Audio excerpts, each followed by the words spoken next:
దాని తర్వాత దానికి కావాల్సిన తిరగమాత వేయించి తర్వాత ఉప్పు కారం అది వేసుకున్న తర్వాత కూరగాయలు వేసుకొని మళ్ళీ కలయి తిప్పి అన్నీ కూర చేసుకునే ఒక పద్ధతిలో వస్తాం. అంతేగాని ముందలే తీసుకెళ్ళి కూర ముక్కలు వేసేసి దాని తర్వాత దాని మీద ఉప్పు కారం వేసేసి దాని తర్వాత ఎప్పుడో నూనె వేస్తే అది కూర అవ్వదు. బట్ అన్నీ వేసానండి అని చెప్పడానికి ఉంది. అట్లాగే మన వ్యవసాయంలో కూడా ఏది వేయాలి ఎప్పుడు వేయాలి అనేది ఇందాక చెప్పిన పద్ధతుల ప్రకారంగా మీరు సక్రమంగా పాటించి వస్తే మీకు తిరుగులేదు. అంతేగాని నేను జీవామృతం వేశానండి లేకపోతే మల్చింగ్ చేశానంటే ఏది ఎప్పుడు చేయాలో అప్పుడు చేయండి. అది ఇందాక నుంచి చెప్పిన సక్రమంగా చేయవలసిన పాటించవలసిన ఒక క్రమం చెప్పడం జరిగింది మీకు. నెక్స్ట్ ఇందాక చెప్పిన మనం దాబోల్కర్ విధానం అంటే పచ్చి రొట్టె ఎరువుకి మీకు ఎప్పుడైతే కనుక ఛాన్స్ దొరికిందని అనుకోండి, 2 పంటల మధ్యన ఒక ఇందాక చెప్పినట్లుగా పచ్చి రొట్టె ఎరువు వేయడానికి కనుక మీకు ఛాన్స్ దొరికితే ఈ విధంగా చేయండి. ఈ ఆయన 55 రోజుల పాటు వచ్చే ఈ పంట ఇవన్నీ వాడాలని చెప్తారు. అంటే ధాన్యాలు, పప్పు దినుసులు, నూనె గింజలు, పచ్చి రొట్టెపైర్లు, సుగంధ ద్రవ్యాలు వీటన్నిటినీ ఒక కలుపుగా తీసుకొని గింజల్ని మనం చల్లుకొని ఒక చోట కదా అన్నీ కలిపేసేసుకొని అన్ని పొలం మొత్తం మీద కూడా అన్ని రకాలది రావాలి. ఇది చేస్తే బాగా మనకి పచ్చి రొట్టె ఎరువు దాని లోపలికి వెళ్ళి సేంద్రీయ కర్బనం బాగా పెరగటానికి ఛాన్స్ ఉండేది దీని ప్రభావం వల్ల. కొంతమందికి ఏమండి నాకు ఉన్నది 1 ఎకరం, మరి ఎకరం మొత్తం కనుక నేను ఈ పచ్చి రొట్టె ఎరువు కింద వాడేసుకొని సేంద్రీయ కర్బనం కోసం చేస్తే మరి నాకు పంట రాదు కదా అని అన్నదానికి ఆయన ఏం చేశాడంటే 4 భాగాలుగా చేయించి ఒక 1/4 భాగమేమో దాబోల్కర్ పద్ధతిలో చేసి మిగిలిన 3 మీరు మామూలుగా వాడే పంటను వాడుకోండి. 2వ సంవత్సరం ఏం చేస్తారంటే మార్చుకుంటూ రావాలి. ఆ విధంగా 4 సంవత్సరాలు అయ్యేసరికి 4 రకాలుగా మనకి 3వ సంవత్సరం 4వ సంవత్సరం కూడా అయిపోతుంది. ఇందాక చెప్పినట్టుగా ఒకటి మార్చుకుంటూ వస్తాం. అంటే ఏరియా తక్కువ ఉన్నవాళ్ళు నేను అఫోర్డ్ చేయలేను మొత్తం 1 ఎకరాన్ని 6 నెలలు నేను ఆపలేను అని అనుకున్న వాళ్ళు ఈ పద్ధతిలో మీరు చేసుకోవచ్చు. ఇందాక చెప్పినట్లుగా ఏమేంటి మనకి ఇచ్చిన దేవుడిచ్చిన చెట్లు ఇవన్నీ, సో వీటిని కాపాడుకుంటూ మీ గట్ల మీద పెరిగేటట్లుగా చూడండి. వేప గింజల వలన లాభాలు దీనిలో ఇందాక చెప్పినట్లుగా మనకి బాగా తెగుళ్ళని రానియకుండా ఆపగలిగిన శక్తి వేపకు ఉందండి. అట్లాగే పురుగుల్ని రానియకుండా మంచి చెడు పురుగులు రానియకుండా ఉండే శక్తి కూడా వేపలో ఉంది. అందుకని వేప చెట్లు బాగా పెంచుకోవాలి. అట్లాగే దాన్ని అది ద్రవణం ఎట్లా చేసుకోవాలనేది ఎట్లా మీకు ఆ పుస్తకాల్లో ఇవ్వడం జరిగింది.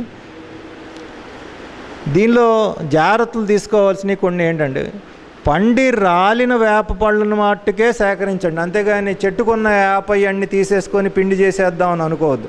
కింద పడినయే తీసుకోవాలి. అప్పుడే దానికి రెడీ అయిందనమాట అది వాడుకోవడానికి. అందుకోసం సో ఎప్పటికప్పుడు పళ్ళ నుంచి గింజలు వేరు చేసి నిల్వ చేసుకోండి.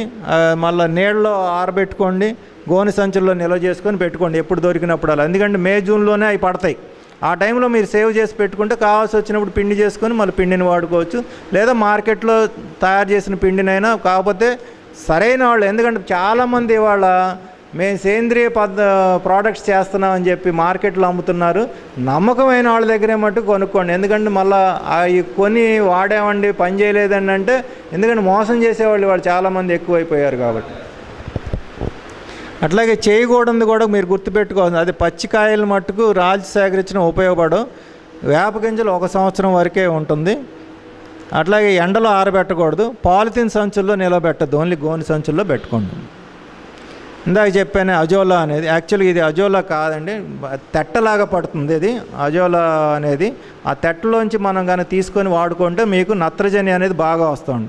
ఇది కూడా ఏంటంటే పశుగ్రాసానికి బాగా పనికొస్తుంది, నీళ్ళల్లో పెరుగుతుంది. ఇది పశుగ్రాసానికి పనికొస్తుంది. బొమ్మ మట్టుకు అది కాదు. కానీ మీరు అజోలా విత్తనాలు అడిగితే ఎవరైనా ఇస్తారు. ఇందాక చెప్పినట్లుగా ఒక చిన్న గొయ్యిలాగా చేసుకుంటే దానిలో సరిపోతుంది. ఈ అజోలాలో ఉన్న ఇది నేలలో సేంద్రీయ కర్బనం పెంచుతుంది. అట్లా 15 నుంచి 30 కిలోల వరకు నత్రజని మీకు భూమికి అందిస్తుంది. అట్లాగే మీకు అది పాడి పశువులకు కూడా పనికి వస్తుందండి అజోలా. వాటిని కనుక మీరు పెడితే శుభ్రంగా తింటాయి. సో పశుగ్రాసంగా కూడా పనికి వస్తుంది. దానికి కూడా ప్రోటీన్ అయోలా మార్కెట్లో దొరుకుతాయండి. ఇందా చెప్పినట్లుగా మన పాలేకర్ గారు 4 చక్రాలు అంటారు ఒక రథానికి. ఒకటి బీజామృతం, జీవామృతం, ఆచ్ఛాదన, వాప్స. బీజామృతం అంటే ఇందాక చెప్పినట్లుగా విత్తన శుద్ధి, దాన్ని తయారు చేసుకోవడానికి కూడా ఆయన ఒక పద్ధతి చెప్పారు. జీవామృతం ఎట్లయితే చేస్తామో బీజామృతం చేసుకోవడానికి కూడా ఒక పద్ధతి చెప్పారు, ఆ పుస్తకంలో ఉంది. దానిలో శుద్ధి చేసుకొని వాడుకోండి. జీవామృతం అంటేనేమో సూక్ష్మజీవులు పెరగటానికి వాడేది ఒక చక్రం. మూడోది ఆచ్ఛాదన అంటే ఇందాక చెప్పాను, మల్చింగ్ అని, కాష్టాచ్ఛాదన కానీ లేకపోతే జీవాచ్ఛాదన కానీ. ఏదైనా భూమి మీద కప్పు ఉంచితే మీకు నీటి యొక్క తక్కువ అవసరం తగ్గిపోతుంది, భూమికి కావాల్సిన కర్బనానికి అది ఉపయోగపడుతుంది. వాప్స అనేది ఏంటంటే మామూలుగా అది ఆవిరి, అది రాజుగారు ఇంకొంచెం క్లియర్గా దాని మీద క్లారిటీ ఇస్తారు మీకు. మనం ఆ విషపూరితమైన పురుగు మందులు వాడుతున్నాం కాబట్టి అది వాడనీయకుండా చూసుకునే బాధ్యత కూడా మీరు కొంచెం తీసుకోవాల్సింది ఉంటుంది. ఈ ఫెరమిన్ ఇందాక డబ్బాలు అనే దానిలో ఒక కెమికల్ అనేది మనం ఐడెంటిఫై చేసి చేయడం జరిగింది. ఇది ప్రతి పంటకి అవుతుందో లేదో తెలియదు, కానీ కొన్ని పంటలకైతే ఇది పనికొస్తుంది. మార్కెట్లో కనుక ఈ కెమికల్స్ తీసుకొని చిన్న చిన్న చెక్క ముక్కల్ని కనుక మనం దాని లోపల ముంచి, ఆ ముంచిన దాన్ని ఏదైనా ఒక వాటర్ బాటిల్ ఉందనుకోండి, ప్లాస్టిక్ సీసా, దాన్ని పైన కనుక మీరు కట్ చేసేసి పెడితే దాని లోపలికి ఇది ఎప్పుడైతే ఈ చెక్క ముక్కలు పడేస్తే ఈ పురుగులు వెళ్ళి లోపలికి వెళ్ళి ఆ నీళ్ళల్లో అక్కడ ట్రాప్ అయ్యి అక్కడే పడిపోతాయి. అంటే తక్కువ ఖర్చులో ఫెర్మెంట్ డబ్బాలు మనం బయట కొనుక్కోవాలంటే 1500 రూపాయలు, ఇది మనమే తయారు చేసుకుంటే 200-300లో అయిపోతుంది. ఎర్ర పంటలు చెప్పాను మీకు ఇందాక. ఒక పంట, ప్రధానమైన పంటకి ఎర్ర పంటలు ఏమేమి వేసుకోవాలనేది లిస్ట్ ఇవ్వడం జరిగింది. దానివల్ల ఏమేమి పురుగులు నివారింపబడతాయో కూడా మనం ఇక్కడ ఒక లిస్ట్ ఇచ్చాం. అంటే బెండకాయ ఉందనుకోండి, దానికి కాకరకాయ ఎర్ర పంట వేసుకోవాలి. అపరాలు ఉన్నాయంటే జనుము ఆముదం వేసుకోవాలి. కనకాంబరానికి ఆముదం వేసుకోవాలి. అట్లాగే వరికి వచ్చేసరి వైటెక్స్ గుండా జీవకంచె ఒకటి వేసుకోవాలి. క్యాబేజీకి ఆవాలు వేసుకోవాలి. కందికి బంతి వేసుకోవాలి. ఇట్లాగా రకరకాల ఏ దానికి ఏ పంటలకి ఏది వేస్తే బాగుంటుంది అనేది ఇక్కడ ఇవ్వడం జరిగింది. అట్లాగే ఏ పురుగులు కూడా అవన్నీ లాక్కుంటాయని. ఇందా చెప్పినట్టు ఎర్ర పంటలో ఆ పురుగులు కనపడంగానే మనం చేయవలసింది ఆ పురుగుల్ని ఆ పూలల్లోంచి తీసేయడం. అట్లాగే సేంద్రియ పద్ధతిలో మనం దాన్ని నివారించుకునేట్టు ప్రధాన పంట మీద నివారించుకోవాలి. అట్లాగే అంతర పంటలు, ఒక పంటకి అంతర పంట ఉండడం మూలంగా 2 రకాల మనకి లాభాలు. ఒకటి, ఒక పంట ఏదైనా చెడిపోయినా ఒక పంట వస్తుంది. ఒక పంట ఒకసారి రేటు పెరిగి ఒకసారి పడిపోతూ ఉంటుంది, ఆ పంటకి రెండో పంట అన్న సహాయం చేస్తుంది. మూడోది, ఒక్కోసారి ఈ అంతర పంట ఎర్ర పంటగా కూడా ఉండటం మూలంగా ప్రధాన పంట పెరుగుతూ ఉంటుంది. సో దీనికి కంట్రోల్స్ ఏమిటి? చోయా చిక్కుడికి పత్తి, కొర్రలకి పత్తి, కందికి పత్తి, కందికి మొక్కజొన్న, అట్లా కోకోకి కొబ్బరి, మిరియాలు. సో ఇట్లా ఒకదానికొకటి అంతర పంటలు వేసుకోవాలి. సేంద్రియ ఎరువుల్లో మీకు ఏమేమి దానిలో మనం నత్రజని, భాస్వరం, పొటాష్ అని చెప్పి ఎరువుల కింద వెళ్తున్నాం కాబట్టి అది సేంద్రియ పద్ధతిలో ఎక్కడెక్కడ దొరుకుతాయో ఏమేంటి ఉన్నాయో చూపిస్తున్నాం. ఒకసారి మీకు పశువుల పేడ ఎరువులో అంతంత పోషకాలు ఉన్నాయండి. 4వ చూస్తే మీరు కోళ్ళ ఎరువులో చాలా పోషకాలు ఉన్నాయండి. 3% నత్రజని ఉంది, 2% భాస్వరం ఉంది, 2% పొటాష్ ఉంది. అందుకని మీకు దగ్గరలో కోళ్ళ ఫారాలు ఉంటే వాళ్ళతోటి మీరు మాట్లాడుకొని అది కూడా ఒకసారి తెచ్చి వేసుకుంటే కూడా మీకు భూమి సారవంతం అవుతుంది. అలాగే గొర్రె మేక ఎరువులు, పంది ఎరువు కూడా బాగా ఉంది. మరి కాకపోతే పందులు అనేది మీకు ఆ ఏరియాలో కనుక ఉంటేనే కుదురుతుంది. గోబర్ గ్లాస్ దగ్గర నుంచి వచ్చే ప్లాంట్ ఎరువులు, వాటిని దగ్గర నుంచి కూడా మీరు తెచ్చుకొని వేసుకోగలిగితే బాగా బలం అనేది వస్తుంది. ఇంకొకటి, ఇది కాకుండా పచ్చి రొట్ల పైరులో కూడా ఏ విధంగా మనకి ఎరువులు ఈ విధంగా పెరుగుతాయో చూద్దాం. వేరుశనగ పిండి చెక్క ఉంటుంది చూడండి, నూనె తీసేసిన తర్వాత శనగపిండి చెక్కలు ఉంటాయి, ఆ చెక్కల్లో చాలా చాలా బలం ఉంది. అదే వేసుకోవచ్చు. సో నువ్వుల నూనె నుంచి తీస్తారు. సో ఆ గానుగులు ఎవరి దగ్గర అయితే ఉన్నాయో వాళ్ళ దగ్గర కనుక మీరు చెక్కలు తెచ్చుకుంటే అది ఎకరానికి 60 కేజీల నుంచి 100 కేజీలు చాలండి, చాలా బలం వస్తుంది. సో అట్లాగా మనం అన్ని రకాలు వేప పిండిలో కూడా బ్రహ్మాండంగా ఉంది. సో అలా ఆవ పిండి, నువ్వుల పిండి, ఆముద పిండి, ఇలా రకరకాలుగా మనం లిస్ట్ అవుట్ చేసాం. అందుకని మీరు కెమికల్ ఫర్టిలైజర్సే వేయాలి అనేది మీరు అనుకోవద్దు. అసలు దీనిలో అన్ని రకాల పోషకాలు ఉన్నాయి. ఇవన్నీ కూడా మనం ల్యాబుల్లో గవర్నమెంట్ వాళ్ళు, అగ్రికల్చరల్ యూనివర్సిటీ వాళ్ళు టెస్ట్ చేసినాయి అనండి. తర్వాత ఇక వర్షం ఇవాళ వరకు మనకు చాలా బ్రహ్మాండంగా పడుతూ ఉన్నాయి. మరి ఒక్కోసారి 3-4 సంవత్సరాలు వర్షం పడకుండా పోతూ ఉన్నాయి. అది సంరక్షించుకోకపోతే చాలా కష్టం. కాబట్టి నీటిని సంరక్షించుకోవడానికి ఇందాక ఒకటి మెయిన్గా చెప్పినట్లుగా భూమిని సారవంతం చేసుకున్నప్పుడు ఆటోమేటిక్ ప్రక్రియ కింద దానికి ఇంకే గుణం వస్తుంది. దానిలో ఒక ప్రక్రియ. ఇకపోతే రెండో మిగిలిన ప్రక్రియలు చూద్దాం. ఇట్లాంటిది ఎక్కడో చోట మీరు మీ పొలంలో ఎక్కడో చోట చిన్న ఇంకుడు గుంట అనేది మీరు పెట్టుకోవాలి. అన్నిటికన్నా ప్రధానమైంది, మనం ప్రతి పొలంలోనూ చాలామంది బోర్లు వేయడం మొదలుపెట్టాం. బోర్లు ఎక్కడికి వెళ్ళింది? 100 అడుగుల్లో పడినవి ఉన్నాయి, 500 అడుగులకు వెళ్ళిన చిత్తూరులో ఉన్నాయి, అనంతపూర్ అటు సైడ్ వెళ్తే 1000 అడుగులు కూడా వెళ్ళారు. నీరు ఎక్కడి నుంచి అయితే మనం బయటికి తీస్తున్నామో మళ్ళీ నీరు అక్కడికి అందించగలిగితేనే రీఛార్జ్ అవుతుంది.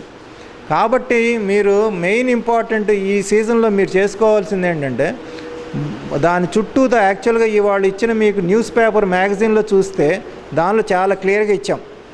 మీ యొక్క బోరు చుట్టూతా కూడా పైప్ చుట్టూతా 10 అడుగులు వెడల్పుతోటి మొత్తం మట్టిని తీసేసి దానిలో ఇంకుడు గుంటలో వేయవలసినవి అన్నీ కూడా లేయర్స్ ఇచ్చాం. అంటే కింద ఒక రాయి వేయాలి, దాని మీద మళ్ళీ మనం 40 mm స్టోన్ వేసుకోవాలి, తర్వాత 20 mm స్టోన్, తర్వాత ఇసుక, అట్లాగా వేసుకోవాల్సిన పద్ధతి ఉంది. ఏదైతే ఈ బోర్ పైప్ ఉన్నదో ఈ బోర్ పైప్కి మీరు కంతలు వేయాలి. ప్లాస్టిక్ ఉన్నదానికేమో మీరు వీల్ కట్టర్ తోటి దానికి కంతలు తయారు చేయండి. దాని లోపల స్టీల్ పైప్ ఉన్నదానికేమో డ్రిల్ తోటి తయారు చేయండి. ఇది తయారు చేసిన తర్వాత హోల్స్ అయిపోయిన తర్వాత ఫిష్ నెట్ కానీ లేకపోతే మనకి షేడ్ నెట్కి దొరికే ఈ నెట్లు దొరుకుతున్నాయి వాడు. దాని చుట్టూతా మళ్ళీ చుట్టేయకపోతే మట్టి వెళ్ళకుండా ఆపటానికి ఫిల్టర్ చేస్తాం. దాని తర్వాత ఇవన్నీ ఇప్పుడు ఇందాక చెప్పిన లేయర్స్ అన్నీ కూడా వేసుకుంటూ వస్తాం. దీనివల్ల మెయిన్ ఉపయోగం ఏంటంటే, వర్షపు నీళ్ళని కనుక మనం దాని లోపలికి ఇంకుడు గుంటలోకి వెళ్ళేటట్టుగా చేయగలిగితే కాలువల ద్వారా కానీ లేయర్ మన లెవెల్స్ ద్వారా కానీ డైరెక్ట్గా వాటరు మళ్ళీ మనకి ఎక్కడి నుంచి భూగర్భం నుంచి తీస్తున్నామో అక్కడికి వెళ్ళిపోతుంది.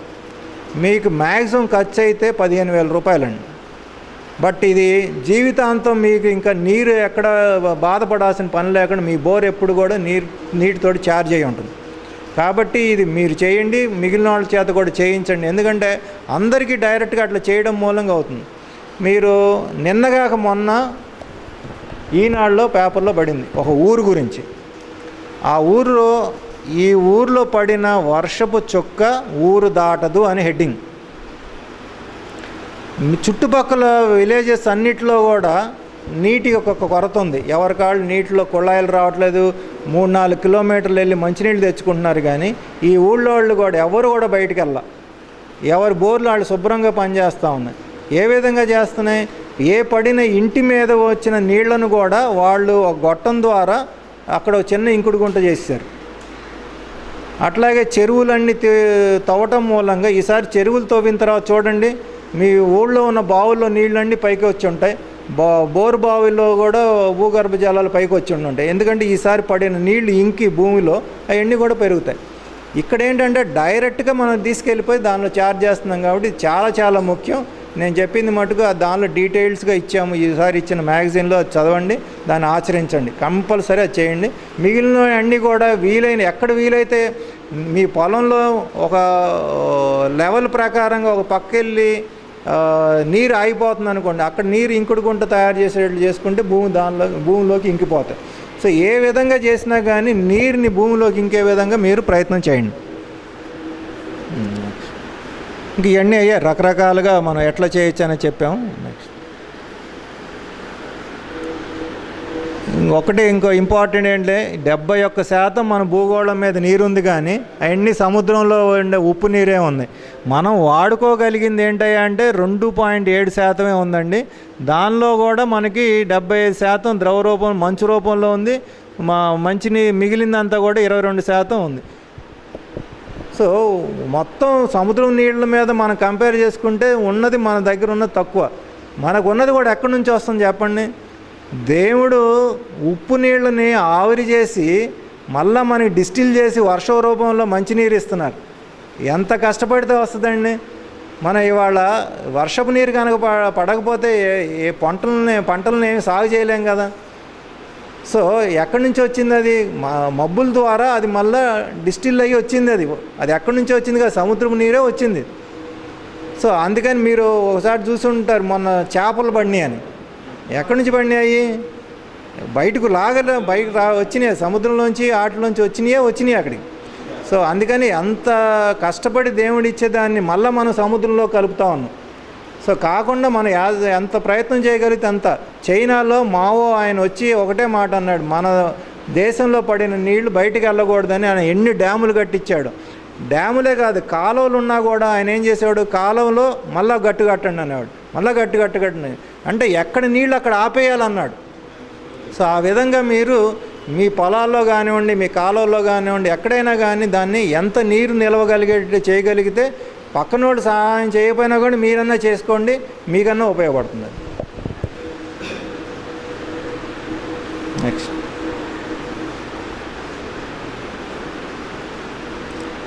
మా యొక్క అసోసియేషన్ ముందుకు మా యొక్క కొన్ని లక్ష్యాలు పెట్టుకున్నామండి. మా అసోసియేషన్ ఇవన్నీ చేయాలని. మొట్టమొదటిది ఆర్గానిక్ వినియోగాలకి సరసమైన ధరలకు లభించేలాగా గోశాల ద్వారా మనం అందించాలని. మనం ఏం చేస్తామంటే గోశాలలో వాళ్ళందరూ ఇప్పుడు అన్ని చోట్ల పశువులు లేవు కదండి.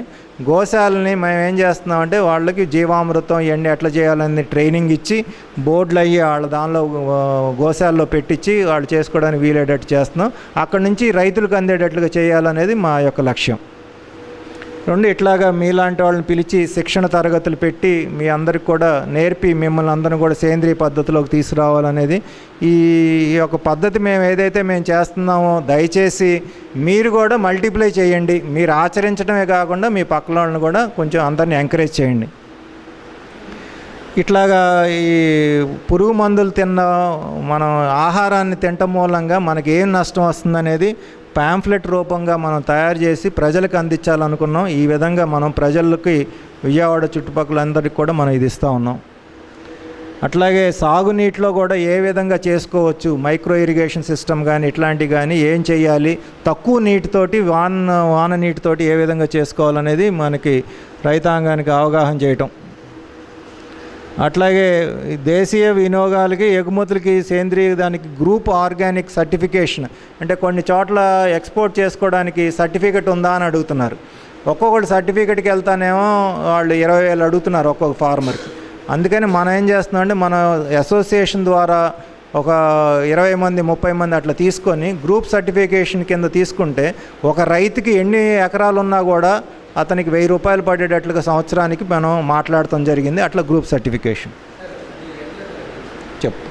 అట్లాగే ఇవాళ కూరగాయలు అనేది బాగా తగ్గిపోతూ ఉన్నాయి కాబట్టి మేడల మీద ఇండ్లలో కూడా పెంచుకోవాలనేది మనం ప్రయత్నం చేయించాలని వాళ్ళందరికీ కూడా ట్రైనింగ్ ఇద్దాం అనేది మన యొక్క లక్ష్యం.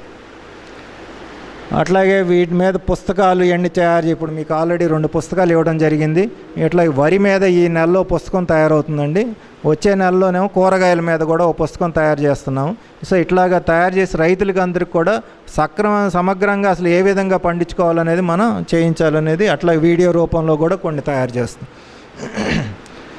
రైతులు పండించినవి కూడా మళ్ళీ మార్కెట్ చేయాలనే ఉద్దేశంతో చాలామంది అడగటం జరిగింది. ఏమన్నా మేము సేంద్రియ పద్ధతి చేస్తున్నాం బట్ రేట్ ఏమో రావట్లేదు అన్నప్పుడు మన ప్రయత్నం కింద మనం ఒక స్టోర్ ఓపెన్ చేసాం విజయవాడలో.